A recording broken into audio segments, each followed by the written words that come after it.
Mr. Doug Massey, Western Washington University alumnus, class of 1974, is your commencement speaker. Dr. Massey is a pioneering scholar in two areas of sociological research: international migration and socioeconomic stratification. At Princeton, Dr. Massey directs the Office of Population Research and oversees the Mexican Migration Project and the Latin American Migration Project, two groundbreaking long-term studies exploring the complex causes and consequences of immigration. He received a Guggenheim Fellowship in 1990 to write American Apartheid, Segregation and the Making of the Underclass. This won the Distinguished Publication Award of the American Sociological Association and is one of his many comprehensive studies of how inequality is produced in the United States. His more recent work explores academic achievement by students of color at selective colleges and universities. Dr. Massey is president of the American Academy of Political and Social Sciences and former president of the American Sociological Association and the Population Association of America. He is a member of the highly prestigious National Academy of Sciences and the American Academy of Arts and Sciences. Recognized as one of Western's alumni of the century as part of our centennial celebrations, Doug Massey has also been a longtime supporter of the sociology department at Western, helping to fund the Endowment for Demographic Research. Please welcome your commencement speaker, Doug Massey.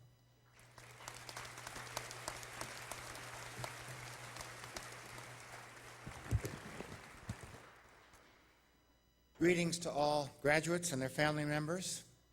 When I was a student at Western, many years ago, instead of looking for a practical major offering a quick payoff, I followed my dreams and took courses that captured my imagination, even if they seemed impractical at the time.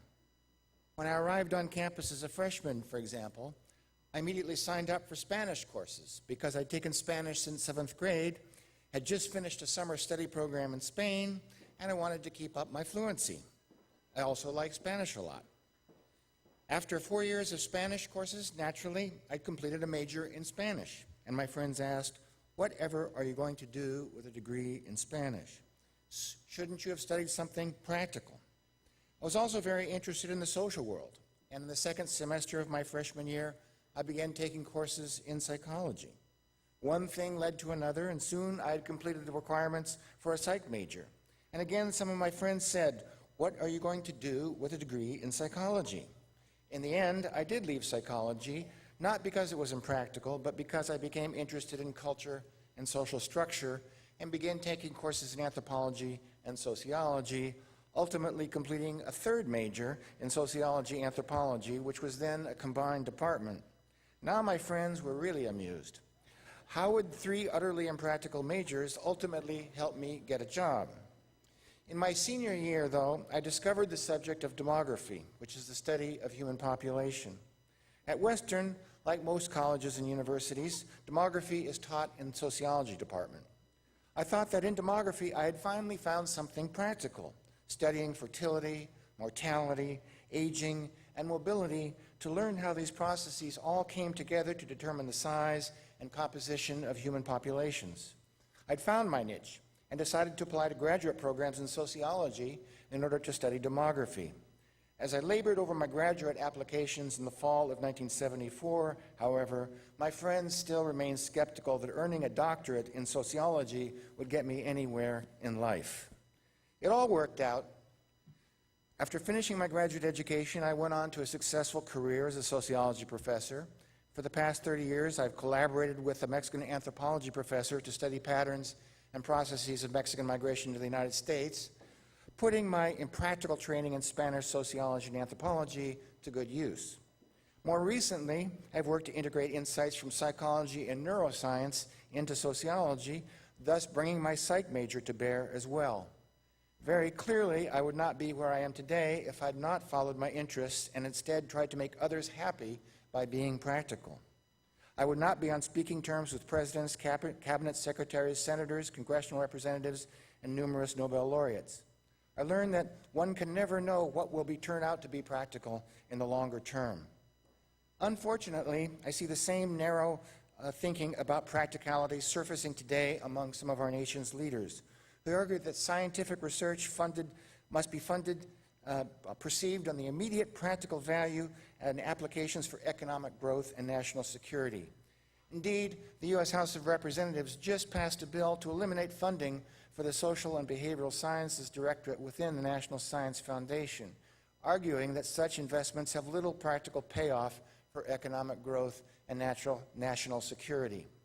In a USA Today editorial, for example, Representatives Lamar Smith and Eric Cantor, the late Eric Cantor, argued that while NSF spends most of its funds well, we have recently seen far too many questionable grants, especially in the social, behavioral, and economic sciences.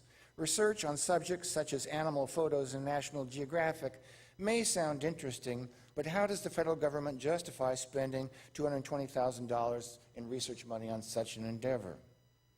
How, indeed? Much the same might have been said back in the 1960s and 1970s, when social scientists began to study the social structure and organization of social networks, with support from the National Science Foundation.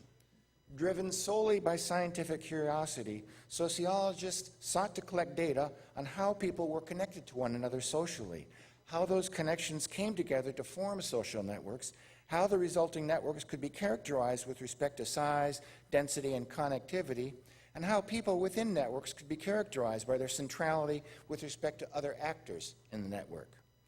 In 1974, for example, the National Science Foundation awarded $81,800 to an organizational science sociologist named Michael Schwartz, then at the State University of New York at Stony Brook.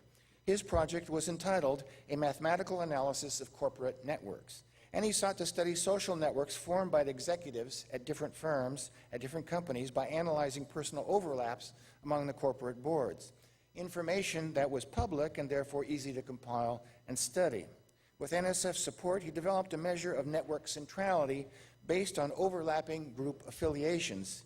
He applied a complex statistical technique to assess the number of persons with which each person was linked, the centrality of other persons to whom each person was linked, and the strength of each of these social connections.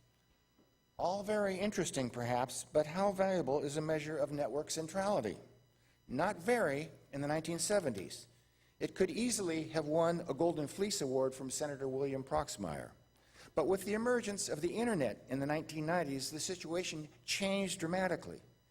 On the Internet, everyone is potentially connected to everyone else in one gigantic social network.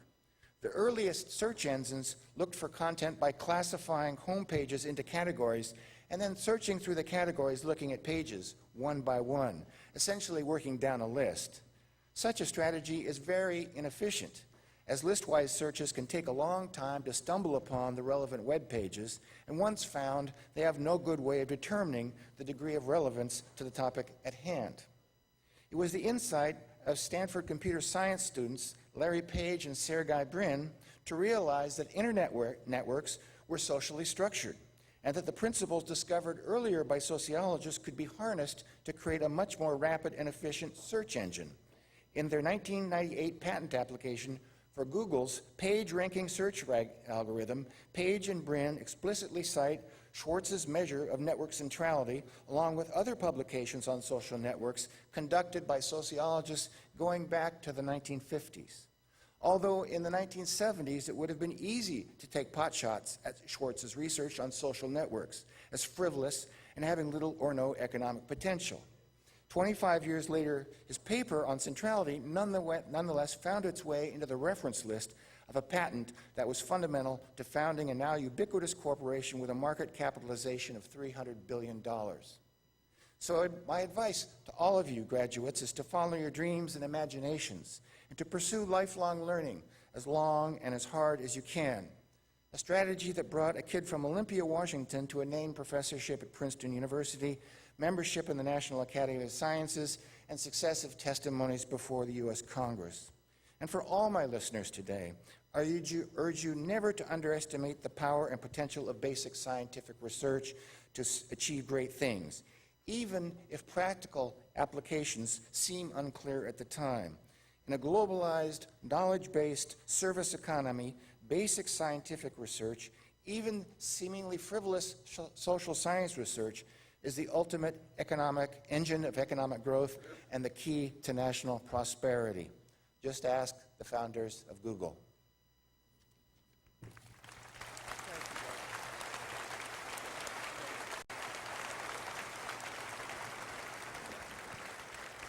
Thank you, Doug, for sharing those critically important insights.